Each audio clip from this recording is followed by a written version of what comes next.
Once you've logged in, you'll see this screen. You've got the available models on the left-hand side, but the one that we're concerned with is the available interfaces. So go to the Serious Spinal Pathology app and click. Once you've chosen an interface, this is the screen you'll be presented with. On the top left, you have instructions for how to use the interface.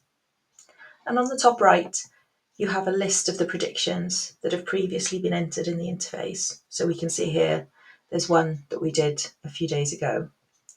If you're using this for the first time or want to start a new prediction, you use enter data for a new forecast. In order to save your predictions, you'll be asked to give some information to identify them later. So the trial ID can be some letters followed by some numbers. So let's go with video and today's date. And then some descriptive information about the prediction that you're about to enter. So let's say quarter equiner.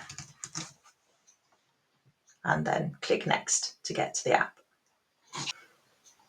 And here we are. We have the first page, which is the risk factor page. And you'll see a series of questions that you can answer about your patient. So, for example, let's say our patient is between the ages of 40 to 65. We know they don't have a history of cancer. And let's see, what else can we say about them? Let's say they're female. You don't have to answer all of the questions. You can choose the ones that you know something about, and you can always come back later to edit it if you feel you have more information and want to see how the different information changes the prediction. So next we click the Signs and Symptoms tab, and you're presented with a series of other questions. So you'll notice that quite a few of these are your traditional red flag questions that you might ask patients that present with back pain. So, for example, I said that this would be a quadra equina case study. So let's say that they've got some urinary disturbance and some bowel disturbance, for example. The other thing that you'll notice is that some of the questions have a little eye icon next to them. If you click there, you'll be able to have an additional description of what you're looking for to answer that question.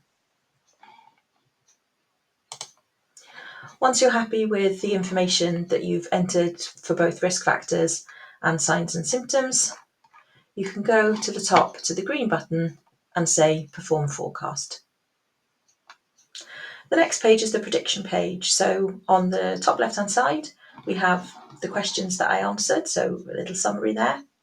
The main part of the screen gives you the predictions of the conditions that we're interested in serious spinal pathology.